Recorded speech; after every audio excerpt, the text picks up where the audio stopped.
Hello दोस्तों, नमस्कार। मैं अंगद गुप्ता हिंदी गुरु स्पिरिचुअल यूट्यूब चैनल में आप सभी लोगों को बहुत बहुत स्वागत करता हूं। वीडियो शुरू करने से पहले आप सभी लोगों से विनम्र निवेदन करता हूं कि कृपया चैनल को लाइक, सब्सक्राइब और शेयर जरूर करें और बेल आइकन को भी प्रेस कर दें ताकि जो भी वीडियो अपलोड हो तो उसका नोटिफिकेशन सबसे पहले आप तक पहुंचे। आज हम एक ऐसे भगवान के बारे में बात करने वाले हैं जिनका नाम होता है प्रभु विष्णु जी के 7वां अवतार श्री राम के बारे में। जी हाँ दोस्तों, आपने सही सुना, श्री राम के नाम से पूरा भारतवर्ष जाना जाता। जगद्गुरु रामभद्राचार्य, संस्कृत जगद्गुरु रामभद्राचार्य, 1950, पूर्वाश्रम नाम गिरिधर मिश्र, चित्रकूट, उत्तर प्रदेश, भारत में रहने वाले एक प्रख्यात विद्वान, शिक्षाविद, बहुभाषाविद, रचनाकार, प्रवचनकार, दार्शनिक और हिंदू धर्मगुरु हैं। वे रामानंद संप्रदाय के वर्तमान 4 जगद्गुरु रामानंदाचार्यों में से एक हैं और इस पद पर 1988 से प्रतिष्ठित हैं। 3-4-5 वे चित्रकूट में स्थित संत तुलसीदास के नाम पर स्थापित तुलसी पीठ नामक धार्मिक और सामाजिक सेवा संस्थान के संस्थापक और अध्यक्ष हैं। 6 वे चित्रकूट स्थित जगद्गुरु रामभद्राचार्य विकलांग विश्वविद्यालय के संस्थापक और आजीवन कुलाधिपति हैं। 7-8 ये विश्वविद्यालय केवल चतुर्विध विकलांग विद्यार्थियों को स्नातक तथा स्नातकोत्तर पाठ्यक्रम और डिग्री प्रदान करता है। जगद्गुरु रामभद्राचार्य 2 मास की आयु में नेत्र की ज्योति से रहित हो गए थे और तभी से प्रज्ञाचक्षु हैं। 3-4-9-10 जगद्गुरु रामभद्राचार्य जी महाराज, अक्टूबर 25, 2009 के दिन जगद्गुरु रामभद्राचार्य प्रवचन देते हुए जन गिरिधर मिश्र। 14 जनवरी 1950, जौनपुर, उत्तर प्रदेश, भारत। गुरु शिक्षक पंडित ईश्वर दास महाराज, खिताब सम्मान धर्म चक्रवर्ती, महामहोपाध्याय, श्री चित्रकूट तुलसी पीठाधीश्वर। जगत गुरु रामानंदाचार्य, महाकवो, प्रस्थानत्रयी भाष्यकार इत्यादि साहित्यिक कार्य। प्रस्थानत्रयी पर राघव कृपा भाष्य, श्री भार्गव राघव्यम, भरिंगदूतम, गीत रामायणम, श्री सीताराम सुप्रभातम, श्री सीताराम कैलिकौमुदी, अष्टावक्र इत्यादि कथन। मानवता ही मेरा मंदिर, मैं हूँ इसका एक पुजारी, है विकलांग महेश्वर मेरे, मैं हूँ इनका कृपा भिखारी। एक धर्म सनातन दर्शन विशिष्टावत वेदांत। ड्यूरेशन 3 सेकंड्स, रात के 12:03। हिंदी उच्चारण रामभद्राचार्य। अध्ययन या रचना के लिए उन्होंने कभी भी ब्रेल लिपि का प्रयोग नहीं किया है। वे बहुभाषाविद हैं और 22 भाषाएं बोलते हैं। 9-11-12 वे संस्कृत, हिंदी, अवधी, मैथिली सहित कई भाषाओं में आशुकवि और रचनाकार हैं। उन्होंने 80 से अधिक पुस्तकों और ग्रंथों की रचना की है, जिनमें 4 महाकाव्य, 2 संस्कृत और 2 हिंदी में, रामचरितमानस पर हिंदी टीका, अष्टाध्यायी पर काव्यात्मक संस्कृत टीका और प्रस्थानत्रयी, ब्रह्मसूत्र, भगवद गीता और प्रधान उपनिषदों पर संस्कृत भाष्य सम्मिलित हैं। 13 उन्हें तुलसीदास पर भारत के सर्वश्रेष्ठ विशेषज्ञों में गिना जाता है। 10, 14, 15 और वे रामचरितमानस की एक प्रामाणिक प्रति के संपादक हैं, जिसका प्रकाशन तुलसीपीठ द्वारा किया गया है। 16 स्वामी रामभद्राचार्य रामायण और भागवत के प्रसिद्ध कथाकार हैं। भारत के भिन्न भिन्न नगरों में और विदेशों में भी नियमित रूप से उनकी कथा आयोजित होती रहती है और कथा के कार्यक्रम संस्कार टीवी, सनातन टीवी इत्यादि चैनलों पर प्रसारित भी होते हैं। 17, 18, 19, 20, 21, 22 2015 में भारत सरकार ने उन्हें पद्म विभूषण से सम्मानित किया। जन्म एवं प्रारंभिक जीवन संपादित करें। माता शची देवी और पिता पंडित रागदेव मिश्र के पुत्र जगद्गुरु रामभद्राचार्य का जन्म एक वशिष्ठ गोत्रीय सरयुपारीन ब्राह्मण परिवार में भारत के उत्तर प्रदेश राज्य के जौनपुर जिले के सांडीखुर्द नामक ग्राम में हुआ। माघ कृष्ण एकादशी विक्रम संवत 2006 तदनुसार 14 जनवरी 1950 ही मकर संक्रांति की तिथि को रात के 10:34 बजे बालक का प्रसव हुआ। उनके पितामह पंडित सूर्यबली मिश्र की एक चचेरी बहन मीराबाई की भक्त थी और मीराबाई अपने काव्यों में श्री कृष्ण को गिरिधर नाम संबोधित करती थी, अतः उन्होंने नवजात बालक को गिरिधर नाम दिया। 9-23 दृष्टि बाधन संपादित करें। गिरिधर की नेत्र दृष्टि 2 मास की अल्पायु में नष्ट हो गई। मार्च 24, 1950 के दिन बालक की आंखों में रोहे हो गए। गांव में आधुनिक चिकित्सा उपलब्ध नहीं थी। बालक को एक वृद्ध महिला चिकित्सक के पास ले जाया गया जो रोहे की चिकित्सा के लिए जानी जाती थी। चिकित्सक ने गिरिधर की आंखों में रोहे के दानों को फोड़ने के लिए गर्म द्रव्य डाला, परंतु रक्तस्राव के कारण गिरिधर के दोनों नेत्रों की ज्योति चली गई। 24 आंखों की चिकित्सा के लिए बालक का परिवार उन्हें सीतापुर, लखनऊ और मुंबई स्थित विभिन्न आयुर्वेद, होम्योपैथी और पश्चिमी चिकित्सा के विशेषज्ञों के पास ले गया, परंतु गिरिधर के नेत्रों का उपचार न हो सका। 23 गिरिधर मिश्र तभी से प्रज्ञाचक्षु हैं। वे न तो पढ़ सकते हैं और न लिख सकते हैं और न ही ब्रेल लिपि का प्रयोग करते हैं, वे केवल सुनकर सीखते हैं और बोलकर लिपिकारों द्वारा अपनी रचनाएं लिखवाते हैं। 24 प्रथम काव्य रचना संपादित करें। गिरिधर के पिता मुंबई में कार्यरत थे, अतः उनका प्रारंभिक अध्ययन घर पर पितामह की देखरेख में हुआ। दोपहर में उनके पितामह उन्हें रामायण, महाभारत, विश्राम सागर, सुख सागर, प्रेम सागर, ब्रजविलास आदि काव्यों के पद सुना देते थे। 3 वर्ष की आयु में गिरिधर ने अवधि में अपनी सर्वप्रथम कविता रची और अपने पितामह को सुनाई। इस कविता में यशोदा माता एक गोपी को श्री कृष्ण से लड़ने के लिए उलाहना दे रही है। 23 गीता और रामचरितमानस का ज्ञान संपादित करें। एक श्रुत प्रतिभा से युक्त बालक गिरिधर ने अपने पड़ोसी पंडित मुरलीधर मिश्र की सहायता से 5 वर्ष की आयु में मात्र 15 दिनों में श्लोक संख्या सहित 700 श्लोकों वाली संपूर्ण भगवद गीता कंठस्थ कर ली। 1955 में जन्माष्टमी के दिन उन्होंने संपूर्ण गीता का पाठ किया। 10-23-25 संयोगवश गीता कंठस्थ करने के 52 वर्ष बाद नवंबर 30, 2007 के दिन जगत गुरु रामभद्राचार्य ने संस्कृत मूल पाठ और हिंदी टीका सहित भगवद गीता के सर्वप्रथम ब्रेल लिपि में अंकित संस्करण का विमोचन किया। 26, 27, 28, 29 7 वर्ष की आयु में गिरिधर ने अपने पितामह की सहायता से छंद संख्या सहित संपूर्ण श्री रामचरितमानस 60 दिनों में कंठस्थ कर ली। 1957 में रामनवमी के दिन व्रत के दौरान उन्होंने मानस का पूर्ण पाठ किया। 23-25 कालांतर में गिरिधर ने समस्त वैदिक वाङ्मय, संस्कृत व्याकरण, भागवत, प्रमुख उपनिषद, संत तुलसीदास की सभी रचनाओं और अन्य अनेक संस्कृत और भारतीय साहित्य की रचनाओं को कंठस्थ कर लिया।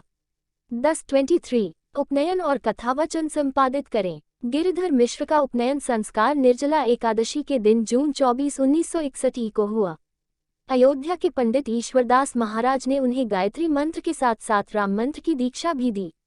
भगवद गीता और रामचरितमानस का अभ्यास अल्पायु में ही कर लेने के बाद गिरिधर अपने गांव के समीप अधिक मास में होने वाले रामकथा कार्यक्रमों में जाने लगे। 2 बार कथा कार्यक्रमों में जाने के बाद तीसरे कार्यक्रम में उन्होंने रामचरितमानस पर कथा प्रस्तुत की, जिसे कई कथावाचकों ने सराहा। 23 औपचारिक शिक्षा संपादित करें। उच्च विद्यालय संपादित करें। 7 जुलाई 1967 के दिन जौनपुर स्थित आदर्श गौरीशंकर संस्कृत महाविद्यालय से गिरिधर मिश्र ने अपनी औपचारिक शिक्षा प्रारंभ की, जहां उन्होंने संस्कृत व्याकरण के साथ साथ हिंदी, आंग्ल भाषा, गणित, भूगोल और इतिहास का अध्ययन किया। 30 मात्र एक बार सुनकर स्मरण करने की अद्भुत क्षमता से संपन्न एकश्रुत गिरिधर मिश्र ने कभी भी ब्रेल लिपि या अन्य साधनों का सहारा नहीं लिया। 3 महीनों में उन्होंने वरदराजाचार्य विरचित ग्रंथ लघु सिद्धांत कौमुदी का सम्यक ज्ञान प्राप्त कर लिया। 30 प्रथमा से मध्यमा की परीक्षाओं में 4 वर्ष तक कक्षा में प्रथम स्थान प्राप्त करने के बाद उच्चतर शिक्षा के लिए वे संपूर्णानंद संस्कृत विश्वविद्यालय गए। 25 संस्कृत में प्रथम काव्य रचना संपादित करें। आदर्श गौरीशंकर संस्कृत महाविद्यालय में गिरिधर ने छंदप्रभा के अध्ययन के समय आचार्य पिंगल प्रणीत अष्टगन का ज्ञान प्राप्त किया। अगले ही दिन उन्होंने संस्कृत में अपना प्रथम पद भुजंग प्रयात छंद में रचा। 30 महाघोर शोकाग्निना तप्यमान पतंतम निरासार संसार सिंधो अनाथ जदम मोहपाशेन बद्धम प्रभु पाही मां सेवक क्लेश हत्तः। हे सर्वसमर्थ प्रभु, सेवक के क्लेशों को हरने वाले, मैं इस महाघोर शोक की अग्नि द्वारा तपाया जा रहा हूँ, निरासार संसार सागर में गिर रहा हूँ, अनाथ और जड़ हूँ और मोह के पाश से बंधा हूँ, मेरी रक्षा करें। युवावस्था में गिरिधर मिश्र शास्त्री स्नातक तथा आचार्य परास्नातक संपादित करें। 1971 में गिरिधर मिश्र वाराणसी स्थित संपूर्णानंद संस्कृत विश्वविद्यालय में संस्कृत व्याकरण में शास्त्री स्नातक उपाधि के अध्ययन के लिए प्रविष्ट हुए। 1974 में उन्होंने सर्वाधिक अंक अर्जित करते हुए शास्त्री स्नातक उपाधि की परीक्षा उत्तीर्ण की। तत्पश्चात वे आचार्य परास्नातक उपाधि के अध्ययन के लिए इसी विश्वविद्यालय में पंजीकृत हुए। परास्नातक अध्ययन के दौरान 1974 में अखिल भारतीय संस्कृत अधिवेशन में भाग लेने गिरिधर मिश्र नई दिल्ली आए। अधिवेशन में व्याकरण, सांख्य, न्याय, वेदांत और अंत्याक्षरी में उन्होंने 5 स्वर्ण पदक जीते। 3 भारत की तत्कालीन प्रधानमंत्री श्रीमती इंदिरा गांधी ने उन्हें 5 स्वर्ण पदकों के साथ उत्तर प्रदेश के लिए चलवे जयंती पुरस्कार प्रदान किया। 25 उनकी योग्यताओं से प्रभावित होकर श्रीमती गांधी ने उन्हें आंखों की चिकित्सा के लिए संयुक्त राज्य अमेरिका भेजने का प्रस्ताव किया, परंतु गिरिधर मिश्र ने प्रस्ताव को अस्वीकार कर दिया। 24 1976 में 7 स्वर्ण पदकों और कुलाधिपति स्वर्ण पदक के साथ उन्होंने आचार्य की परीक्षा उत्तीर्ण की। 25 उनकी एक विरल उपलब्धि भी रही। हालांकि उन्होंने केवल व्याकरण में आचार्य उपाधि के लिए पंजीकरण किया था, उनके चतुर्मुखी ज्ञान के लिए विश्वविद्यालय ने उन्हें 30 अप्रैल 1976 के दिन विश्वविद्यालय में अध्यापित सभी विषयों का आचार्य घोषित किया। 24-31 विद्यावारिधि PhD एवं वाचस्पति टी.लिट संपादित करें। आचार्य की उपाधि पाने के पश्चात गिरिधर मिश्र विद्यावारिधि PhD की उपाधि के लिए इसी विश्वविद्यालय में पंडित रामप्रसाद त्रिपाठी के निर्देशन में शोध कार्य के लिए पंजीकृत हुए। उन्हें विश्वविद्यालय अनुदान आयोग से शोध कार्य के लिए अध्येतावृत्ति भी मिली, परंतु आगामी वर्षों में अनेक आर्थिक कठिनाइयों का सामना करना पड़ा। 24 संकटों के बीच उन्होंने अक्टूबर 14, 1981 को संस्कृत व्याकरण में संपूर्णानंद संस्कृत विश्वविद्यालय से विद्यावारिधि PhD की उपाधि अर्जित की। उनके शोध कार्य का शीर्षक था अध्यात्म रामायण अपाणिनीय प्रयोगाना विमर्श, और इस शोध में उन्होंने अध्यात्म रामायण में पाणिनीय व्याकरण से असम्मत प्रयोगों पर विमर्श किया। विद्यावारिधि उपाधि प्रदान करने के बाद विश्वविद्यालय अनुदान आयोग ने उन्हें संपूर्णानंद संस्कृत विश्वविद्यालय के व्याकरण विभाग के अध्यक्ष के पद पर भी नियुक्त किया, लेकिन गिरिधर मिश्र ने इस नियुक्ति को अस्वीकार कर दिया और अपना जीवन धर्म, समाज और विकलांगों की सेवा में लगाने का निर्णय लिया। 1997 में संपूर्णानंद संस्कृत विश्वविद्यालय ने उन्हें उनके शोध कार्य अष्टाध्यायः प्रतिसूत्रम शाब्दबोधसमीक्षणम पर वाचस्पति डी.लिट की उपाधि प्रदान की। इस शोध कार्य में गिरिधर मिश्र ने अष्टाध्यायी के प्रत्येक सूत्र पर संस्कृत के श्लोकों में टीका रची है। 30 विरक्त दीक्षा और तदनंतर जीवन संपादित करें। 1976 में गिरिधर मिश्र ने करपात्री महाराज को रामचरितमानस पर कथा सुनाई। स्वामी करपात्री ने उन्हें विवाह न करने, वीरव्रत धारण करके आजीवन ब्रह्मचारी रहने और किसी वैष्णव संप्रदाय में दीक्षा लेने का उपदेश दिया। 32 गिरिधर मिश्र ने नवंबर 19, 1983 के कार्तिक पूर्णिमा के दिन रामानंद संप्रदाय में श्री 1008 श्री रामचरण दास महाराज फलाहारी से विरक्त दीक्षा ली। अब गिरिधर मिश्र रामभद्रदास नाम से आख्यात हुए। व्रत संपादित करें। गिरिधर मिश्र ने गोस्वामी तुलसीदास विरचित दोहावली के निम्नलिखित 5वें दोहे के अनुसार 1979 में चित्रकूट में 6 महीनों तक मात्र दुग्ध और फलों का आहार लेते हुए अपना प्रथम षाण्मासिक प्योव्रत अनुष्ठान संपन्न किया। 32-33-34 पय आहार फल खाए जपु राम नाम शतमास, सकल सुमंगल सिद्धि सब करतल तुलसीदास। केवल दूध और फलों का आहार लेते हुए 6 महीने तक राम नाम जपो। तुलसीदास कहते हैं कि ऐसा करने से सारे सुंदर मंगल और सिद्धियां करतलगत हो जाएंगी। चित्रकूट में मंदाकिनी नदी के तट पर षाण्मासिक प्योव्रत के दौरान सुखासन और ध्यान मुद्रा में ध्यानस्थ जगतगुरु रामभद्राचार्य। 1983 में उन्होंने चित्रकूट की स्फटिक शिला के निकट अपना द्वितीय षाण्मासिक प्योव्रत अनुष्ठान संपन्न किया। 32 ये प्योव्रत स्वामी रामभद्राचार्य के जीवन का एक नियमित व्रत बन गया है।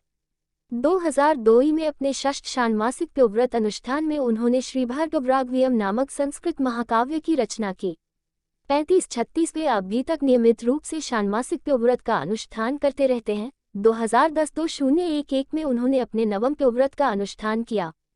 37-38-39 अक्टूबर 25, 2009 के दिन जगतगुरु रामभद्राचार्य चित्रकूट स्थित तुलसी पीठ में संत तुलसीदास की प्रतिमा पर माल्यार्पण करते हुए तुलसी पीठ संपादित करें। 1987 में उन्होंने चित्रकूट में एक धार्मिक और समाज सेवा संस्थान तुलसी पीठ की स्थापना की, जहां रामायण के अनुसार श्रीराम ने वनवास के 14 में से 12 वर्ष बिताए थे। 40 इस पीठ की स्थापना हेतु साधुओं और विद्वज्जनों ने उन्हें श्री चित्रकूट तुलसी पीठाधीश्वर की उपाधि से अलंकृत किया। इस तुलसी पीठ में उन्होंने एक सीताराम मंदिर का निर्माण करवाया, जिसे कांच मंदिर के नाम से जाना जाता है। 40 जगतगुरुत्व संपादित करें। जगतगुरु सनातन धर्म में प्रयुक्त एक उपाधि है जो पारंपरिक रूप से वेदांत दर्शन के उन आचार्यों को दी जाती है जिन्होंने प्रस्थानत्रयी, ब्रह्मसूत्र, भगवद गीता और मुख उपनिषद पर संस्कृत में भाष्य रचा है। मध्यकाल में भारत में कई प्रस्थानत्रयी भाष्यकार हुए थे, यथा शंकराचार्य, निम्बाकाचार्य, रामानुजाचार्य, मध्वाचार्य, रामानंदाचार्य और अंतिम थे वल्लभाचार्य 1479 से 1531। वल्लभाचार्य के भाष्य के पश्चात 500 वर्षों तक संस्कृत में प्रस्थानत्रयी पर कोई भाष्य नहीं लिखा गया। 41 जून 24, 1988 के दिन काशी विद्वत परिषद वाराणसी ने रामभद्रदास का तुलसीपीठस्थ जगतगुरु रामानंदाचार्य के रूप में चयन किया। 3 फरवरी 1989 को प्रयाग में महाकुंभ में रामानंद संप्रदाय के 3 अखाड़ों के महंतों, सभी संप्रदायों, खालसों और संतों द्वारा सर्वसम्मति से काशी विद्वत परिषद के निर्णय का समर्थन किया गया। 42 इसके बाद 1 अगस्त 1995 को अयोध्या में दिगंबर अखाड़े ने रामभद्रदास का जगतगुरु रामानंदाचार्य के रूप में विधिवत अभिषेक किया। 3 अब रामभद्रदास का नाम हुआ जगतगुरु रामानंदाचार्य स्वामी रामभद्राचार्य। इसके बाद उन्होंने ब्रह्मसूत्र, भगवद गीता और 11 उपनिषदों कट, केन, मांडुक्य, ईशावास्य, प्रश्न, तैत्तिरीय, ऐत्रेय, श्वेताश्वतर, छांदोग्य, बृहदारण्यक और मुंडक पर संस्कृत में श्री राघव कृपा भाष्य की रचना की। इन भाष्यों का प्रकाशन 1998 में हुआ। 13वें पहले ही नारद भक्ति सूत्र और रामस्तवराज स्तोत्र पर संस्कृत में राघव कृपा भाष्य की रचना कर चुके थे।